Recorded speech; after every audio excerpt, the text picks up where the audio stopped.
이번에는 손해배상 청구 소송의 청구원인 작성 방법에 대해 알아볼 텐데요.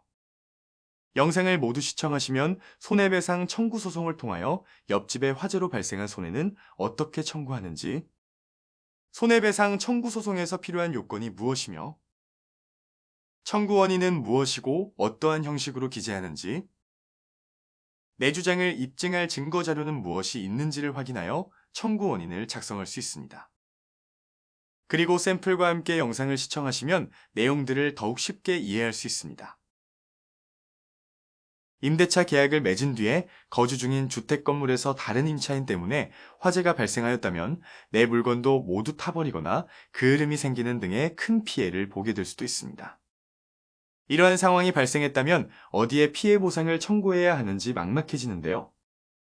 그럼 이번 영상을 통해 누군가로 인해 주택에 화재가 발생하여 내가 거주하는 주택까지 피해를 본 경우에는 어떻게 손해배상을 청구해야 하는지 알아보겠습니다.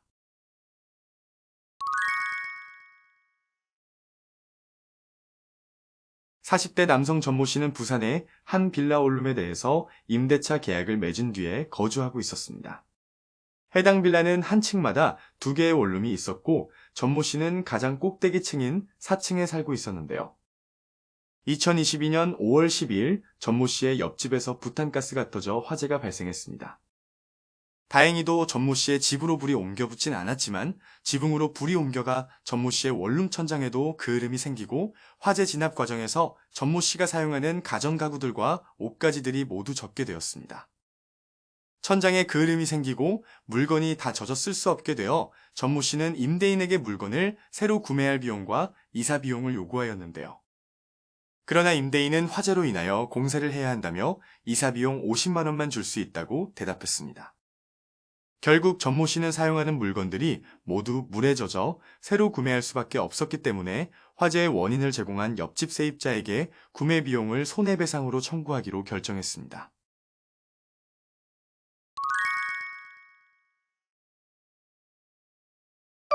청구원인은 소송을 제기하게 된 원인이 무엇인지 설명하는 것입니다. 즉, 요건 사실을 잘 설명하여 법률 관계가 발생하게 된 구체적인 사실관계에 대해 기재하는데요. 손해배상 청구 소송은 피고의 불법 행위로 원고에게 손해가 발생하여 피고에게 배상 책임이 발생하였다는 사실입니다.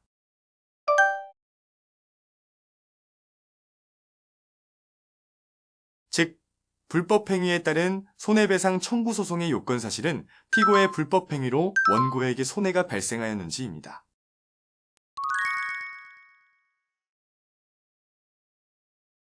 청구원인은 앞서 설명한 요건 사실을 주장하면서 나의 주장을 뒷받침할 수 있는 입증 자료도 함께 제출해야 하므로 나에게 발생한 상황에서 어떠한 증거가 있는지 확인하고 그 증거를 기반으로 청구원인을 작성해야 합니다.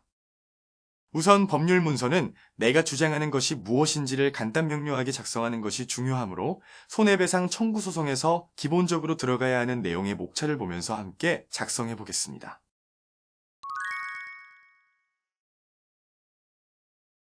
당사자들의 관계는 사건의 배경을 파악하기 위한 항목입니다. 그러므로 원고와 피고의 사이가 어떤 관계인지 간략하게 설명하고 원고의 주민등록등본을 첨부하여 원고가 이 사건 화재가 발생한 건물에 거주한다는 사실을 입증하였습니다. 손해배상 책임의 발생은 피고의 불법 행위로 인하여 원고에게 손해가 발생한 사실에 대하여 설명합니다. 그래서 우선 옆집에 사는 피고의 과실로 인하여 화재가 발생하였고 화재를 진화하는 과정에서 원고에게 손해가 발생한 경위를 설명하였는데요.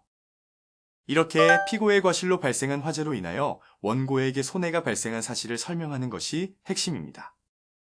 다음은 이 사건 화재로 원고의 가전 가구들이 망가져버린 피해 상황을 설명하였습니다. 그러므로 손해배상 책임의 발생 소결로는 피고의 불법 행위로 인하여 원고에게 재산상 손해가 발생하였으므로 피고는 민법 750조에 의하여 원고의 손해를 배상해야 한다는 취지를 기재합니다. 다음으로는 원고에게 발생한 손해의 범위를 설명합니다. 이번 사례와 같이 물건이 파손된 경우 물건 가액을 손해배상액으로 청구할 수 있으므로 구매 영수증과 수리비 영수증을 함께 제출하였습니다. 그리고 모든 물건 가액을 합산한 원고의 청구 금액에 대하여 원고에게 손해가 발생한 날부터 민법상 이자와 소송촉진법상 법정이율에 의한 금원을 지급하라고 기재합니다. 마지막으로 결론은 위에서 작성한 청구 원인의 내용에 따라 원고의 승소 판결을 구한다고 기재하여 소장을 완성합니다.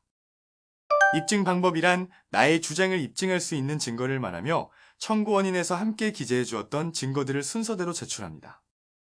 그리고 손해배상 청구 소송의 소장은 피고의 주소지 관할 법원에 접수하는 것이 원칙입니다.